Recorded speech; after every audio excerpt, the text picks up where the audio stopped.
ચાલો જોઈએ આજના મહત્વના સમાચાર।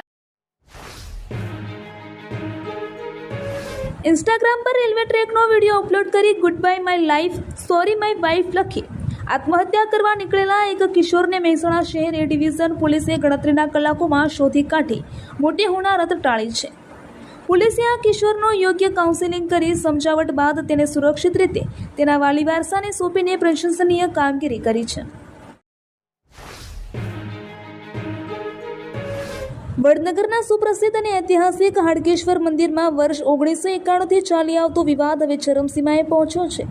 તાજેતરમાં જ મંદિરના ટ્રસ્ટી મંડળને હટાવી દેવાયા બાદ હવે પૂજારીને પણ દૂર કરવામાં આવતા વિવાદે નવો વળાંક લીધો છે। પરિસ્થિતિ વણસે નહીં તે માટે મંદિર પરિસરમાં ચુસ્ત પોલીસ બંદોબસ્ત ગોઠવી દેવામાં આવતા આખું મંદિર પરિસર પોલીસ છાવણીમાં ફેરવાઈ ગયું છે। ખોરાક ઔષધ નિયમન તંત્ર મહેસાણા દ્વારા પ્રજાના આરોગ્ય સાથે છેડા કરતા તત્વો સામે એક મોટી અને લાલ આંખ સમાન કાર્યવાહી કરવામાં આવી છે। મહેસાણાના સુભાષણ ગામના હેબુઆ રોડ પર આવેલી મેમર સકર ડેરી પ્રોડક્ટ નામની પેઢીમાં ફૂડ વિભાગે આકસ્મિક દરોડો પાડીને મોટા પ્રમાણમાં અખાદ્ય જથ્થો ઝડપી પાડ્યો છે। ચોમાસાની ઋતુ નજીક આવી રહી છે ત્યારે મહેસાણા નગરપાલિકા દ્વારા પ્રી મોન્સૂન પ્લાનિંગ અંતર્ગત મોટી કાર્યવાહી કરવામાં આવી રહી છે। શહેરમાં વસતા નાગરિકોની સુરક્ષાને ધ્યાનમાં રાખીને મહાનગરપાલિકા તંત્ર દ્વારા જર્જરિત મકાનોને લઈને કડક વલણ અપનાવવામાં આવ્યું છે।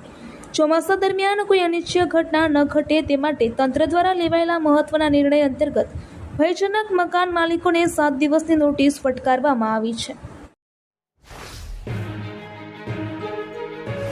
કડીના બલાસર ગામની સીમમાં આલુસણા ગામના ખેડૂત વિષ્ણુજી ખેતાજી ઠાકોરની તીક્ષ્ણ હથિયારોના ઘા ઝીંકી નિર્મમ હત્યા કરવામાં આવી હતી।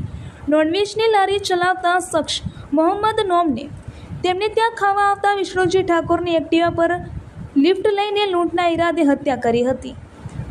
આ લૂંટના કેસમાં પોલીસે મૂળ બિહારના એક 24 વર્ષીય શખ્સની ધરપકડ કરી જેલના સળિયા પાછળ ધકેલી દીધો છે। માત્ર 12,000 રૂપિયાની રોકડ લૂંટવા માટે આરોપીએ આ લોહિયાળ ખેલ ખેલ્યો હોવાની કબૂલાત કરી છે। વિસનગર શહેરના લાલ દરવાજા વિસ્તારમાં આવેલા સ્વામિનારાયણ મંદિર નજીક ગટર ઉભરાવાની સમસ્યાથી સ્થાનિકો, ભક્તો અને વેપારીઓ પરેશાન છે। વહેલી સવારે ગટરનું ગંદુ પાણી રસ્તા પર ફરી વળતા સમગ્ર વિસ્તારમાં અસહ્ય દુર્ગંધ ફેલાઈ રહી છે। આ સમસ્યા ખાસ કરીને વહેલી સવારે જોવા મળે છે જ્યારે ગટરનું પાણી રસ્તાઓ પર ફેલાઈ જાય છે। આ ગંદા પાણીના કારણે વાતાવરણમાં દુર્ગંધ વ્યાપી જાય છે જે આસપાસના રહેવાસીઓ અને પસાર થતા લોકો માટે મુશ્કેલી ઊભી કરે છે। ઊંઝા નગરપાલિકાએ આગામી ચોમાસાની ઋતુને ધ્યાનમાં રાખીને મહત્વપૂર્ણ કાર્યવાહી હાથ ધરી છે। પાલિકાએ 30 જેટલા જર્જરિત મકાનોના માલિકોને નોટિસ પાઠવી છે। આ ઉપરાંત જાહેર રોડ પર 25 હોર્ડિંગ્સ માલિકોને પણ નોટિસ પાઠવવામાં આવી છે। પાલિકા હદ વિસ્તારમાં આવેલા તમામ સરકારી અને બિનસરકારી ક્વાર્ટર્સ, મકાનો તેમજ ખાનગી મિલકતોના માલિકોને તેમના મકાનો ભયજનક કે જર્જરિત ભાગ તાકીદે સ્વખર્ચે ઉતારી લેવા કડક આદેશ આપવામાં આવ્યા છે। અમદાવાદ શહેર લઘુમતી મોરચા દ્વારા જામા મસ્જિદ ગાંધી રોડ ખાતે સ્વચ્છતા અભિયાનનું આયોજન કરવામાં આવ્યું હતું।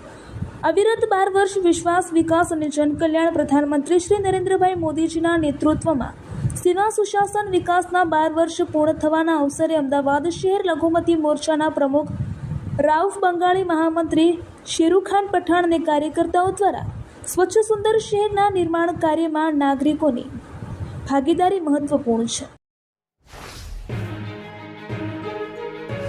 જીસીસીઆઈ દ્વારા 1 જૂનથી 14 જૂન 2026 દરમિયાન મેઘા રક્તદાન કેમ્પનું આયોજન 1700 બ્લડ યુનિટ એકત્રિત કરાયા।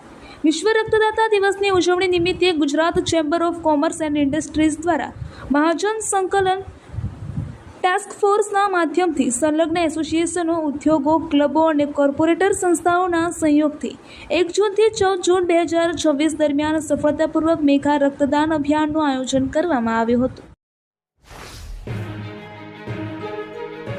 મહેસાણાના પંડિત દીનદયાળ ઉપાધ્યાય ટાઉન હોલ ખાતે 12 વર્ષ વિશ્વાસના, વિકાસના અને જનકલ્યાણના અભિયાન અંતર્ગત વિકસિત ભારત સંકલ્પ સંમેલન ભવ્ય રીતે યોજાયું હતું।